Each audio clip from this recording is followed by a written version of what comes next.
Now, I want to share a story with you, and this is actually an article that I wrote over the weekend called All Wars Are Bankers' Wars. And I went in, I did a lot of research. It's posted to the front page of whatreallyhappened.com. I understand it's already gone viral. It's being reposted around the web.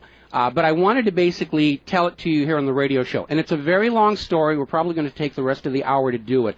But it's something that you need to understand, that all of these wars and assassinations that we're told are crazed lone nut assassins or weapons of mass destruction or bringing democracy, all of them track back to the private central bankers as the initiating event. And the more you study this, the more you will realize all the wars are wars for the bankers, for the private central bankers. And I know a lot of people are going to have difficulty comprehending this, just how many of these wars we have fought as a nation were fought for no other purpose than to force private central banks onto nations that did not want them. So we're going to have a few examples so you understand why at this particular time in history the United States government is mired in so many wars against so many foreign nations. And there's plenty of precedents for this. Now, going back to the beginning, the United States fought the American Revolution primarily over King George III's Currency Act, which forced the colonists to abandon their own government-issued currencies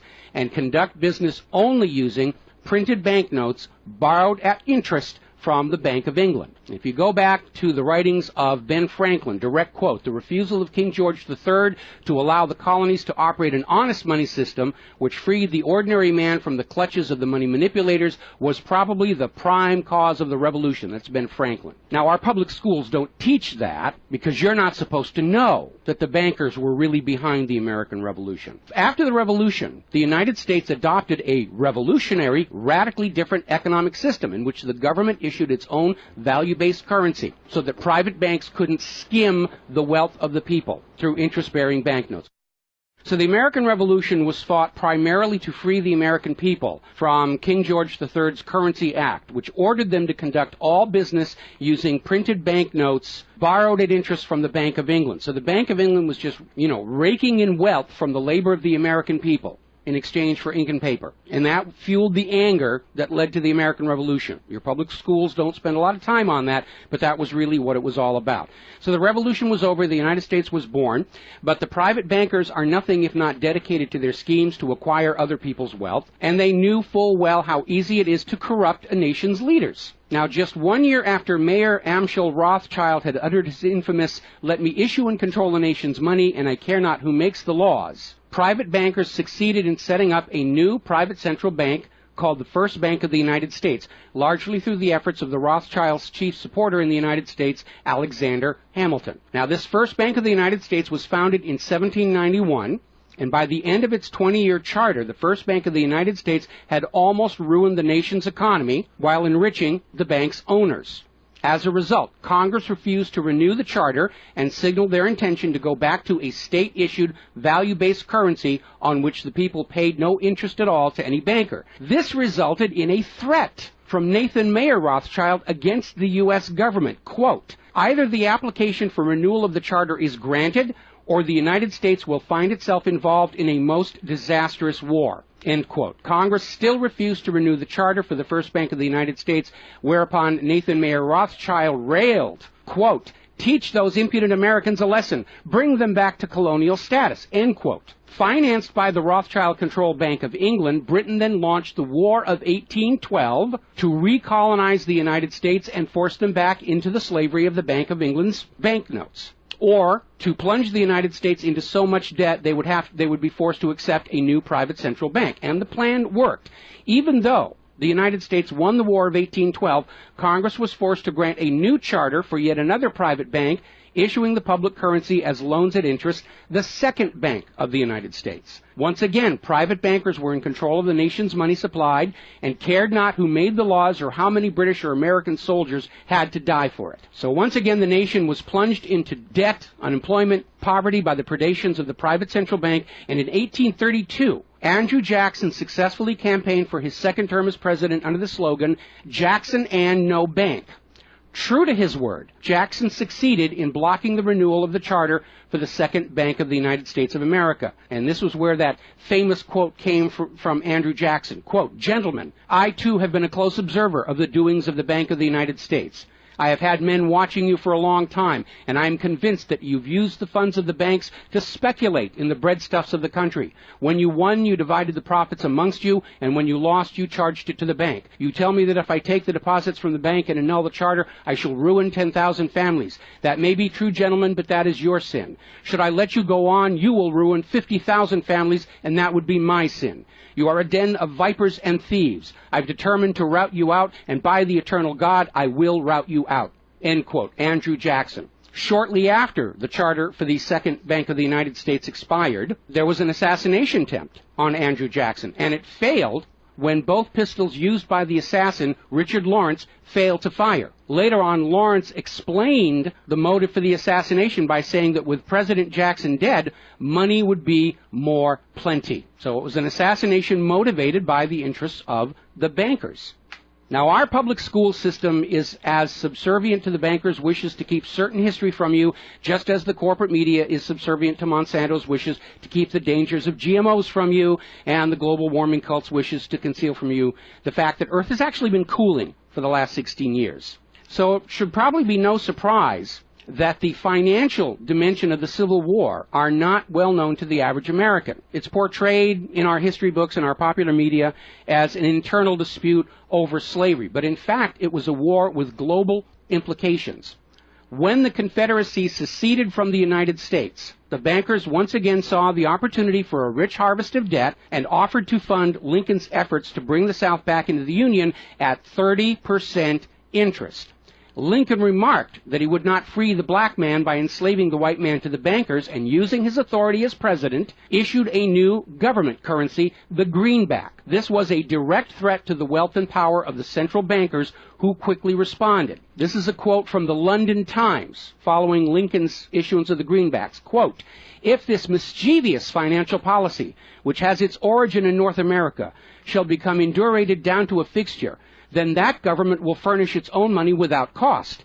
It will pay off debts and be without debt. It will have all the money necessary to carry on its commerce. It will become prosperous without precedent in the history of the world. The brains and wealth of all countries will go to North America. That country must be destroyed, or it will destroy every monarchy on the globe."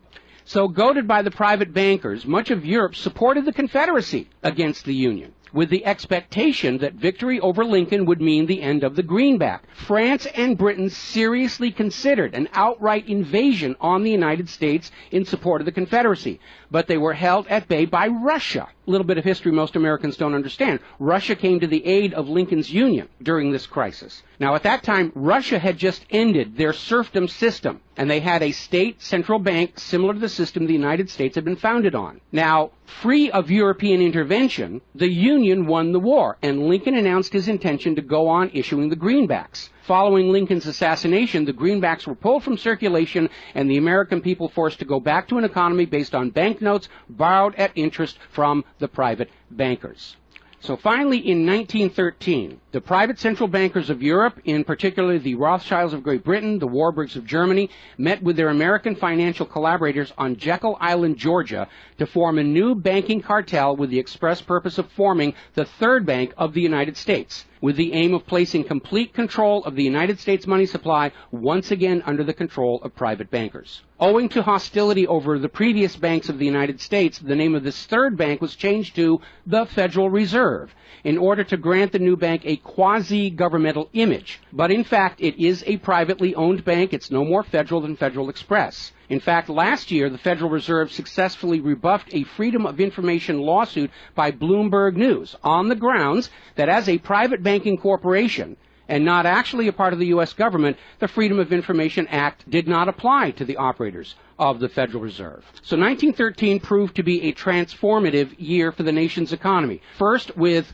Congress' passage of the 16th Income Tax Amendment and the false claim it had been ratified. Here's another direct quote. "I think if you were to go back and try and find and review the ratification for the 16th Amendment, which was the internal revenue, the income tax, I think if you went back and examined that carefully, you would find that a sufficient number of states never ratified that amendment," end quote. That's U.S. District Court Judge James C. Fox in Sullivan versus United States, 2003. Later that same year, 1913, and apparently unwilling to risk another questionable amendment, Congress passed the Federal Reserve Act over the Christmas holiday in 1913, while members of Congress opposed to the measure were at home. This was a very underhanded deal, as the Constitution explicitly vests Congress with the authority to issue the public currency, does not authorize its delegation, and thus would have required a new amendment to transfer that authority to a private bank. But pass it, Congress did, and President Woodrow Wilson signed it as he promised the bankers he would in exchange for generous campaign contributions. Now, President Wilson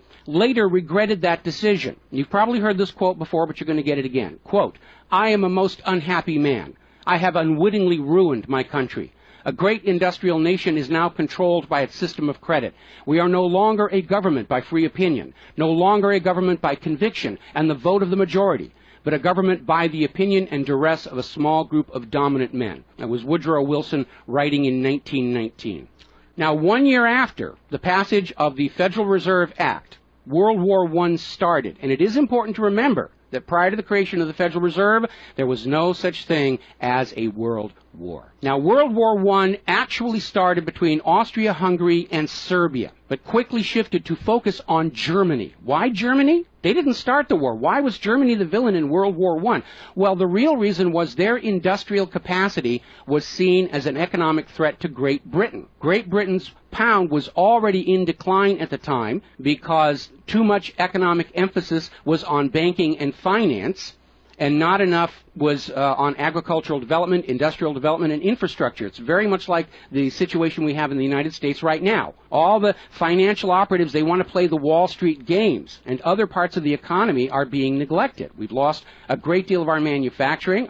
We're not the agricultural exporter we used to be because everybody's over there at Wall Street playing in that giant open-air casino. Now, pre-war Germany did have a private central bank, but it was under strict control by the German government to keep inflation at reasonable levels and to make sure that all of the German economy was being properly funded, just like Putin did with their central bank about a month ago.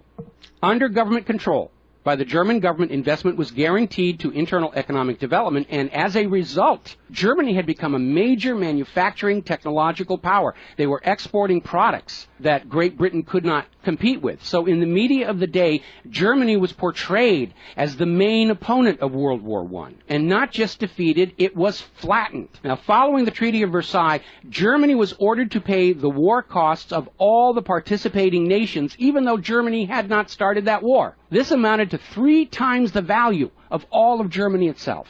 Germany's private central bank, to which the German government had gone deeply into debt to pay the cost of the wars, was allowed to break free of government control. That led to the massive inflation of the Weimar Republic, followed, permanently trapping the German people in endless debt. And money speculators were running rampant, and it led to these situations where you had literally a whole basket full of paper notes to get a loaf of bread. Now, when the Weimar Republic collapsed economically, it opened the door for the National Socialists to take power.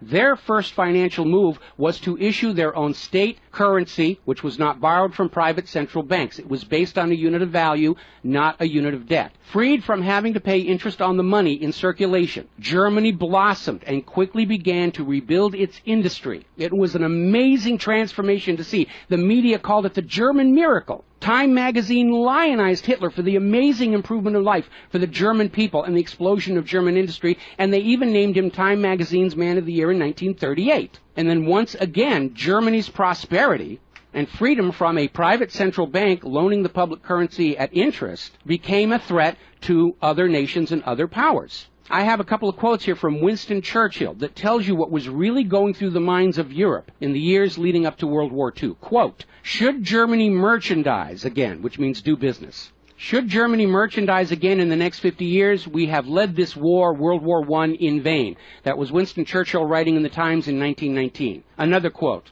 quote, "We will force this war upon Hitler if he wants it or not," end quote. Winston Churchill in a 1936 radio broadcast. Quote, "Germany becomes too powerful. We have to crush it," end quote. Winston Churchill in November 1936 speaking to U.S. General Robert Wood. quote, "This war is an English war, and its goal is the destruction of Germany." Winston Churchill, autumn 1939 broadcast. So it was all about economics and profitability. Now, Germany's state-issued value-based currency was also a direct threat to the wealth and power of the private central banks around the world. And as early as 1933, they started to organize a